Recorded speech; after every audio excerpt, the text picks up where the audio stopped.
Hey there. So, welcome. We're going to do another alchemy reading, and this will be number 2. In number 1, there were a lot of branches that we could kind of go on from there. So I think there'll be like a 1.1, 1.2 eventually when I feel like it's appropriate, when something comes to me that I know I need to address on that topic. But for now, we're going to start with something else. And one of the things I want to note about this alchemy reading is I had mentioned that these readings can be for anyone, meaning even if you're just beginning to do shadow work or beginning to understand what it is, or if you've been doing shadow work for 10 years, you can get something out of this. But another thing is that even if the alchemy that's happening isn't directly for you on the topic, it could be that by watching the messages that you're drawn to, you are able to remove a judgment against others who are experiencing this. So the alchemy can happen on different levels for different people in that way as well. Okay, so this one is based on, this is just a screenshot of a meme that I came across on Instagram. And I know you can't read it. I'm just kind of giving you the picture of it before I discuss it. Let's talk about this. Okay, so you see this girl, she's looking troubled, right? And she's got here a text on the screen that says, "Something I really struggle with is this absolutely paralyzing fear that my children are going to grow up and have to spend their adulthood healing from," and then the watch more reels button is covering what she said, but I think she said the trauma. They're going to grow up and have to heal from the trauma.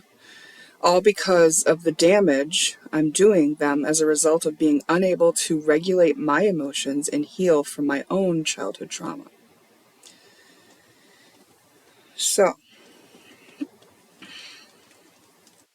this was interesting because when I saw that, flags for me in that, with the perspective that I have, were things like, okay, well, she's saying that she's unable to regulate her emotions and heal from her own childhood trauma. So she's declared a limitation for herself. And she's also saying that she's spending time actually worrying and feels paralyzed by this fear that she's messing up her children. And she's doing that because she has deemed herself unable to regulate her emotions and heal. So, my first thought is, okay, she doesn't have the tools to heal. Maybe she doesn't think she can do it. Maybe she doesn't think it's possible. And also that she is in a state of feeling victimized, right? She's deemed herself a victim. She feels very stuck and helpless. And so that is a very sad way to feel. And here I am, having come out of traumas and understanding how to regulate my emotions and understanding how to heal from my childhood trauma, and also understanding that the best thing that I could do for my children is to be an example of how to heal, so that when it comes time that they want to heal something, they have an example of it being done. They know that it can be done, right? They won't be like this girl because this girl doesn't have an example of someone having done it, so she doesn't know that she can do it. My children will know they can do it because I have done it, So there were all these kind of feelings I had about this, right? I wanted to just reach in and tell her. But the other thing about this, I thought, well, she's not asking for help. She's already deemed herself stuck, and she's just displaying it here. She just wants people to know. And I thought, okay, so maybe she's seeking sympathy, empathy, or she wants to be validated in this struggle that she's having, right? She doesn't want to be alone in it. There could be a lot of reasons for this. But then you go into the comments, and people could pick up on the underlying thing that I was alluding to just then, which is that they were saying, like, well, a couple of them were saying, like, you set up a camera and then you acted like you were in distress for the camera. And, that rubbed some people the wrong way. Like, her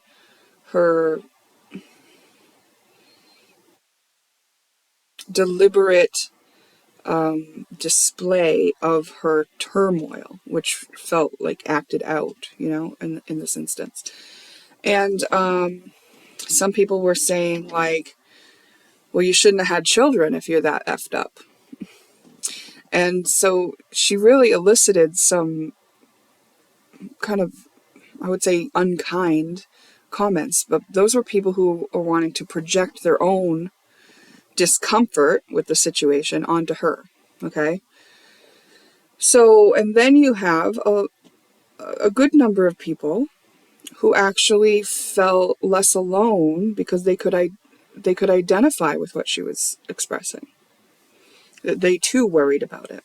And then you had some people who were actually doing their healing work and saying, like, you can just do the healing work. And I thought that was interesting. So there's 159,903 likes on this post. I don't know if you'll be able to see that.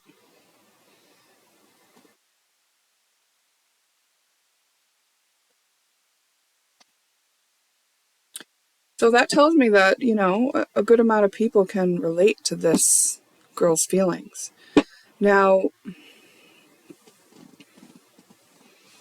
there's so many things that we can dig into on this, But the first thing I want to do is go into it on the premise that this girl is feeling disempowered. And whether she handles that or copes with that by acting it out on a screen for others to see or not, it's a real feeling that she's having, right? She's trying to get something. She's creating the situation that will get her need met. What is her need? I think she needs someone to tell her it's going to be okay. I think this kind of behavior elicits attention, right? Whether it's positive or negative attention, and that might be mirroring something that she experienced in her younger years, right? Sometimes maybe she had to act out to get the attention that she needed from parents, right? Because she's admitting here that she does have childhood trauma and that she is dysregulated. So that tells us that she was in a household that there wasn't healthy relationships, right? So it's likely that she did have issues getting her needs met in her childhood home. Okay, so in order to, for her to move past this moment, she might need to feel like a victim, because that version of her, that child version of her, is like starving for something. Starving for a parent, really. Starving for a parent that will hold her hand and tell her it's going to be okay, and that will actually care about how she feels. And no matter how many people respond in however many different ways to her on this, she's never going to resolve that now that she's an adult unless she does it for herself. So we can get ourselves stuck in these situations if we are looking outside of ourselves for the solution or the fix. The only way for her to resolve this now that she's an adult is to do this for herself. So what she needs is to care, and she needs to care about herself and how she feels, right? She's right now spending energy trying to get other people to care how she feels, or getting someone else to solve it. And actually, she needs to be the one to realize that if she accepts her fear, then she can address it in such a way that would allow her to solve it. One moment, I'm just going to grab a drink. Okay.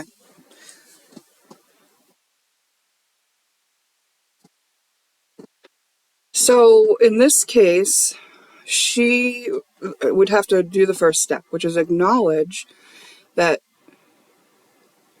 She has this need, right? And she might not do that until she posts many videos that are all trying to achieve something, and it never gets the job done for her. And then she realizes, well, there's a pattern here. How else could she realize it? Maybe one of these people who are commenting will give her a heads up. Like, I was tempted, right? Like, I wanted to actually just like save her and just to be like, here, just do this, this, and this, and you're going to be okay. And I held myself back because I know that I can't do that. That wouldn't help her out at all by me rescuing her. That's not my job to rescue her. She might not be ready to be rescued, and she did not ask me. So that's why I didn't share on her post at all, because she didn't ask me. Remember, I have to be invited. So this is actually another way that I'm going to utilize these alchemy readings, is I'm going to take something that I see in the world that can be alchemized, that I know how to alchemize, and I will alchemize it here with you. And therefore I will still be doing what I feel needs to be done or can be done about the suffering, and be doing it in a way that doesn't violate this person's boundaries, right? Okay, so if she could acknowledge that this is a fear she has, right? She has this fear, and she is worried that she's messing up her kids. And if she could just accept that she's messing up her kids, like those kids are born into her life. On a soul level, this is what they've chosen. And on a soul level, this is the energy they came to experience. On a 3D level, she's living in fear because she's trapped in trauma responses and coping mechanisms that are failing her. She doesn't feel like she's succeeding in handling her overwhelm. And it's appropriate to feel overwhelmed when you're overwhelmed, right? So in actuality, she is feeling the appropriate thing. She's feeling dysregulated because there's a lot of unprocessed stuff in her energy. And whether she worries about it or not, her kids are affected. It's already happened. It's not like she's worrying about later when they grow up. It's like, no, right now is when they're being affected. And later when they grow up is when they can be free of it. But right now it matters, right? And she is reliving the feeling of feeling helpless. So at an earlier time in her life, there was likely an issue that no one helped her with, and she feels helpless, right? And she's reliving that, and she is seeing life through the lens of that. I cannot help this. This is something I'm a victim to. So once she acknowledges that this is what's going on, that it's the case, that the kids are being affected by everything that's going on in their lives, including her behaviors, then she can validate why. Why is that? Well, why is your emotional dysregulation and trauma affecting your children? Because you're their mother, because that's how traumas get passed along, is that we are downloaded with our environment, but it's also how the solutions get passed on. So it's valid for her to be struggling with this because this is what she was programmed with. And it's valid for her kids to be struggling with this because this is what they were programmed with. We are humans, and we do have to deal with difficult things sometimes. And when we deal with them, we have to accept that that's what we're doing. And to deny or try to pretend it's not happening will only ever get us stuck. We'll never be able to break free. We'll never be able to change the pattern if we act like it's not happening or we can't do anything about it.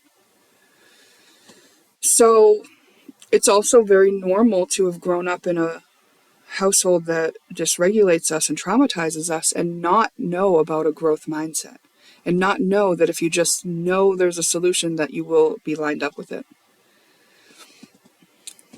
It makes sense. Everything feels like an emergency, right? So she really would benefit greatly from just asking the question, how can I help myself? To the universe. It doesn't even have to be to anybody. Because then she's opened up possibility, and the universe will answer by giving her someone in her Instagram feed who has done the work, who will say just the right thing to pique her curiosity, or who will inspire her with their story. So this is like being like what she's exhibiting here is being stuck in like the hell realm, right? It's an infinite loop of suffering that until you have the impetus to solve it, won't be solved.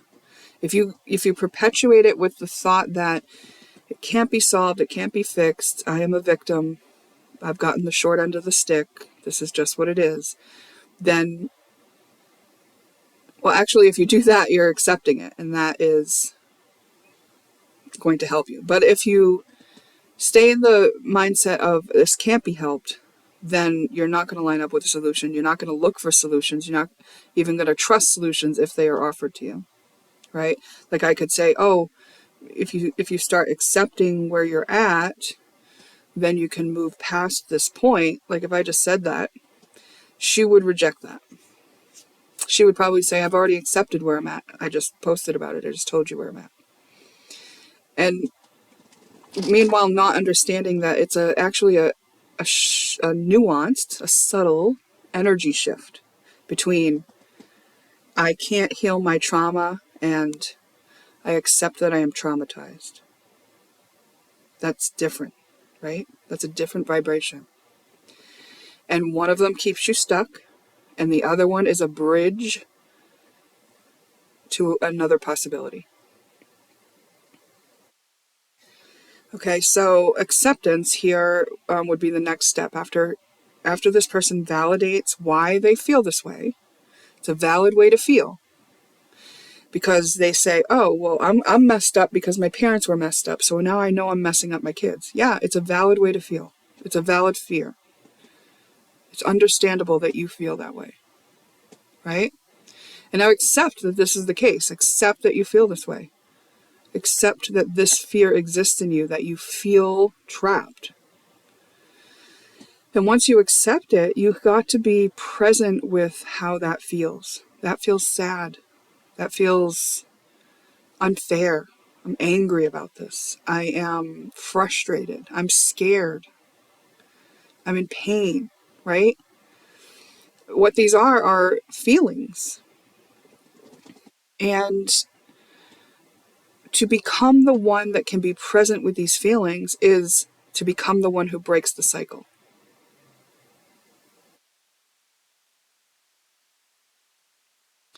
Now, there's a few things to know about feelings. Before you are feeling brave enough to be with your feelings, you might want to know that humans never stay in the same feeling for too long. It will shift, right? Feelings come on an emotional wave. The emotion comes in, you have a story you tell about it, you interpret it as a feeling. It's on a wave. It's moving. Yep. Now sometimes if it's stagnant within us, it's moving in a loop. But even within the loop within us, it will ebb and flow, right? It won't always be heightened. It'll just come again and again and again. But it won't stay there, right? Because that's not how feelings work.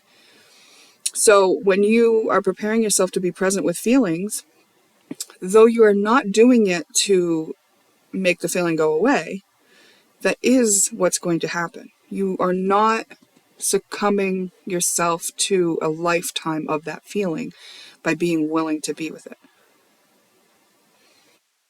And another thing about being present with feelings is it means that you accept it. It means that you are not wishing it was different. You're not thinking that it was unfair that you have to be the one to be with that feeling. You're like inviting it in. You're owning it as the feeling that you are with, the feeling that can be with you for as long as it needs. Why? Because it's a valid feeling. Remember, we said that. It's a valid way to feel. Let's feel it. You're a human and you have feelings to deal with. And this is what you're going to have to do now. Because you've had trauma, now you have to process that trauma. And that's what you're going to be doing. So it's actually productive. It's productive to do this, right? Because we know that there are people walking around who have survived trauma, and the trauma is not debilitating them, right? So we know that there are people who have survived trauma and then it doesn't weigh them down for the rest of their lives. And then there are others where traumas can affect them and then it seems like they're weighed down for the rest of their lives.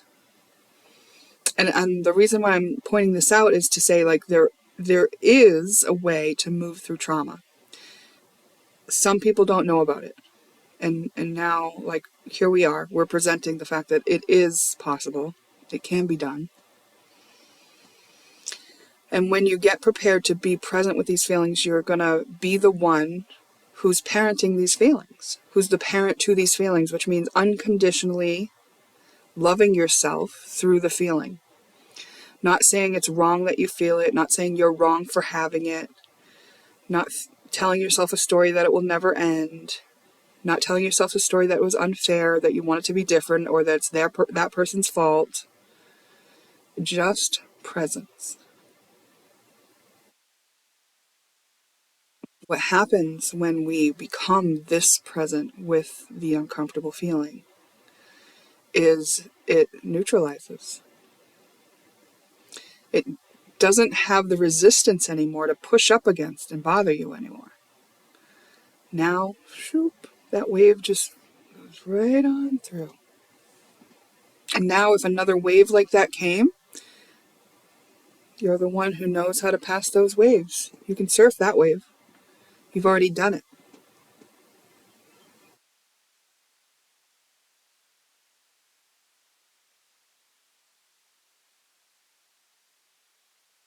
As far as like her need to be seen in this, one of the very powerful healing tools that we have access to is being witnessed. And I talk a lot about being sovereign and independent and doing this work on my own. And I share tools that are stuff that you do on your own. I do say get support if you need it, but oftentimes what I'm showing you is how to do it on your own. But some of these things within us, we will benefit from being seen. So if you don't have someone that you can trust, that's supportive, that's neutral, to share it with, it might help to journal it, might help to vlog it, might help, might not, right? Like this girl got attacked in some ways. She put herself in a position that was vulnerable when she was already feeling vulnerable. When she's in a healed position, she might be less likely to do that, or she might do that more freely because she would feel more confident in being able to handle it, None of it's wrong. I'm not judging her or saying it's wrong. She has every right to post for the want to be seen in her pain. She has every right. Look what she's inspired. She's inspired me to talk about this and step by step how to alchemize it. She's inspired other people to say, oh, I don't feel so alone. She's inspired other people to attack her, which allows them to see what's living inside them, dormant, ready to come out at any opportunity to attack someone. She is just being a human, living her life. That's allowed, And what I'm talking about is alchemizing suffering, which is, likely something that we all want when it's time, when it's in front of us, and when we feel ready to do it. For me, the way I've done it is like when I become aware of it, that's when I'm ready to do it. If I become aware of it, now I'm ready to do it.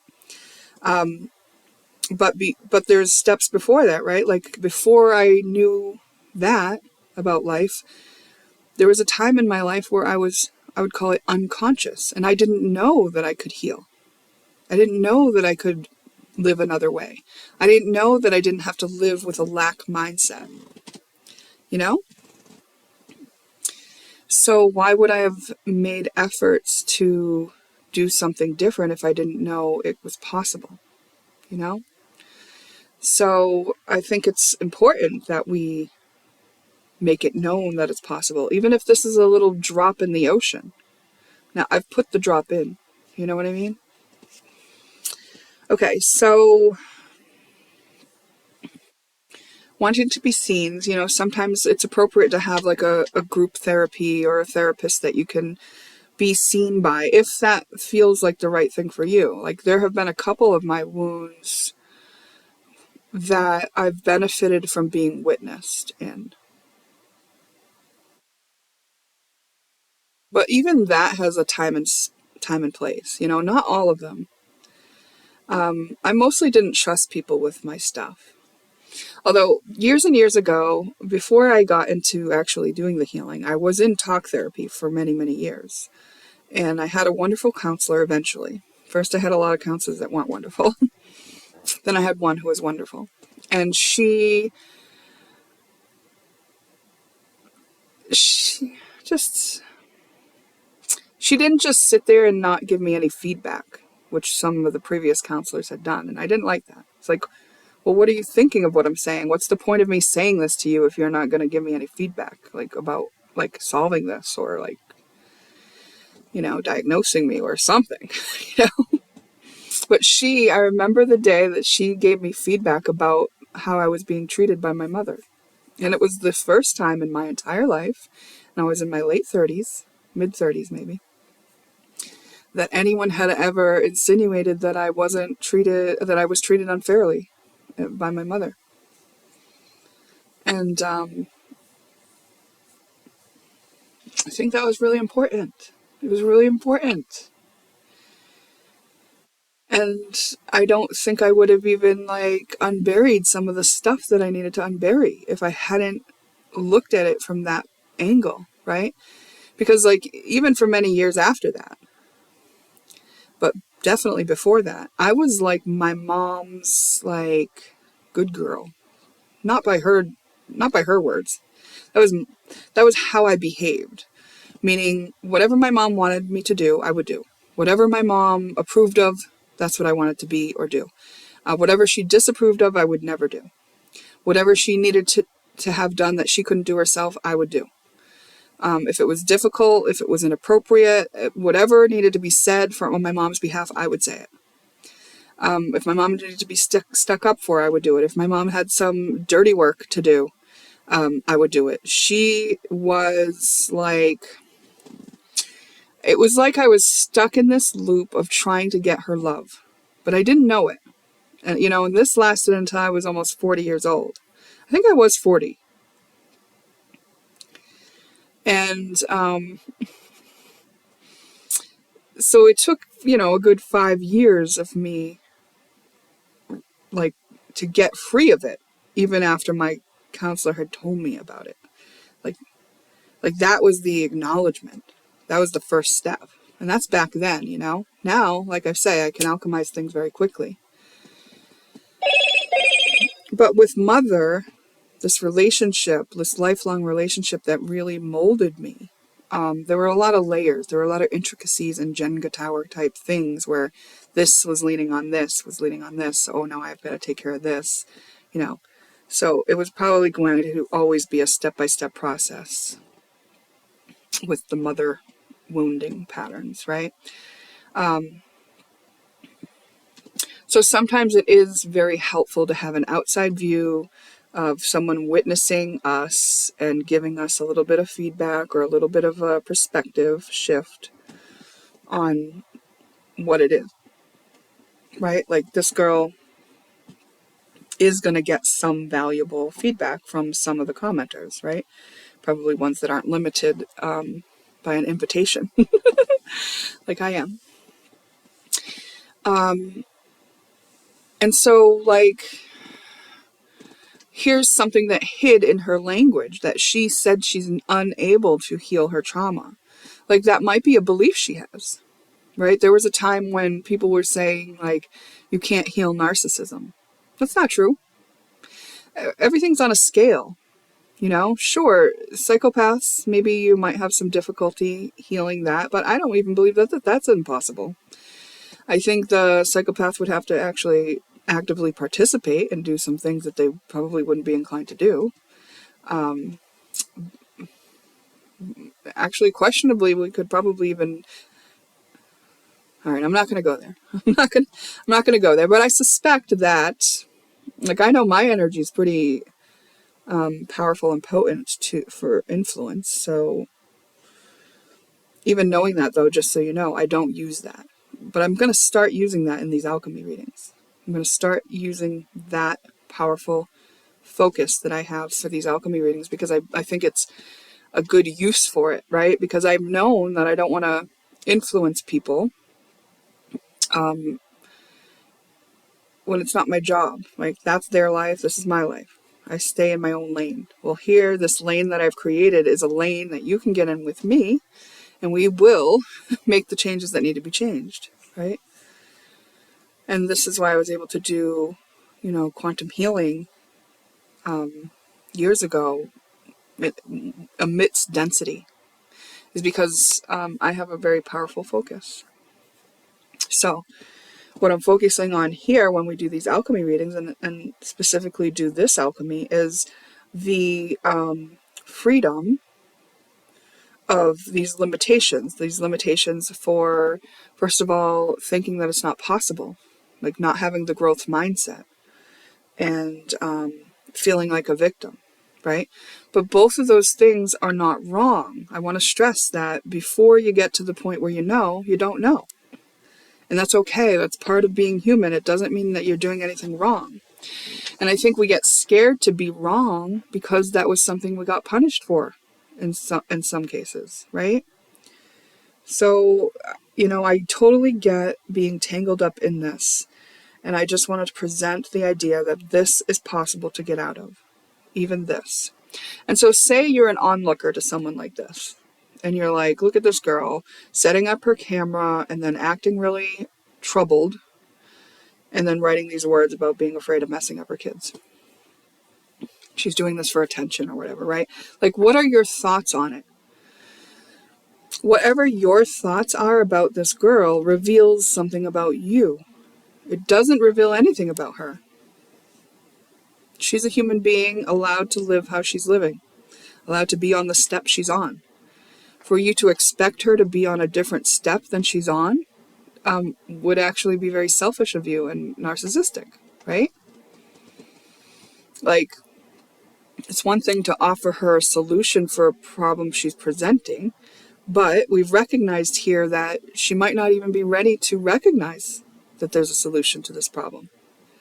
And we have to be okay with that, right? It's not our job to pop the bubble of her reality, So when we start saying things like, oh, she shouldn't have had kids if she's all messed up and she knows it, what does that reveal about us if we say that? That reveals a judgment or something within us that we need to look at. Because if something is so uncomfortable that we need to project it onto the other person, like, maybe you're not comfortable inside with the belief that you should be the one to decide who has kids and who doesn't. Maybe you're actually in your heart of hearts aware that that would be very inappropriate, that you would be the one to dictate who has kids and who doesn't. Do you think? Can you acknowledge that you have a judgment against people who have children who don't seem perfect enough, ready enough, healed enough, healthy enough? And then validate why you have it. Why do you have that? Well, maybe you grew up with your whole family at the dinner table having debates about people who were on welfare and people who couldn't make it on their own, and decided that people having babies in unhealthy ways and out of wedlock and, in unideal conditions are the problem. Maybe you grew up that way. Maybe it was programmed right into you. So it's valid for you to have that belief. It's valid. This girl's given you an opportunity to see it in yourself. Like, oh, wow, I really judge people who have babies who have challenges with it. Interesting, right? Except that you have it. Okay, now that I know I'm judging a big segment of the population, it's kind of making me unhappy to know that this is happening out of my control and that I think it's wrong. It's kind of making me feel sad about life. Like, can you accept that this is how you feel about it? This is how you felt about it because of the reasons that you've discovered. And then what does that make you feel? I feel sad. I feel frustrated. I feel angry. I feel superior to these people who are doing this. Whatever it is you feel, it's valid for you to feel. It's your experience. So be the one who is present with those feelings. Because like we said, these feelings are going to shift and change. When you are the one present with it, meaning it's not their fault, it's your feeling to be with. You don't need to be different. You don't need to rush it away. You don't need to go away. It's just your feeling to be with. Now, once you've done that step, it neutralizes it out. Now, things are going to look different. Because you've neutralized and you're no longer in resistance to what is, all of a sudden, the world opens up and you can see a whole other side of things. And maybe you start to realize, wow, when I look in history at all the people who have changed humanity's lives for the better, they all come from broken homes. They all come from homes where they were challenged, where they were less fortunate, where they didn't have everything they needed. Wow. All the great inventors, this is just hypothetical, but like, say you discovered that all the great inventors in life came from single mothers that were struggling with their trauma, Like, all I'm saying is, like, all of a sudden you have access to the whole other side of the scale, where you can see that, sure, there are some people who are struggling and it's putting pressures on others in their lives and maybe even on an economy in some cases. But then there are the others who are solving major issues for humanity and community and uplifting and contributing in a humanitarian effort greatly, And it's kind of hard to decide that you know best for the other once you see the bigger picture view of what this is. It's like, that's just a human being living their life. Because I'm a compassionate being, and because I know what suffering feels like, I feel compassion for the suffering they are expressing. Therefore, I would love to share a bridge on how to get out of that suffering if they should need it. And I will ask the universe to orchestrate the way that it does divinely, that should they need the particular bridge that I've laid, that they would find it. As simple as that. It's like, what I'm saying is, like, I am putting back into the world what stems from my compassion for suffering. That's why we're doing alchemy readings. Not because people are wrong for living the way they're living, not because people need to be different than they are. Just because I'm presenting an option. And if it's the appropriate option for them, then they happen upon it. I know best for me. They know best for them. What do you think? What does this bring up for you? Do you have questions? If you uncovered a wound within yourself that you want to work on, You may want to reference the Alchemy Reading number 1. There's a meditation. The link for the meditation is in the description box of that reading. And it will take you through a process to help you alleviate anything within yourself that you found you need to work on. So feel free to check that out. And I'm going to complete this one for now. We'll see you in the next one. Thank you for being here.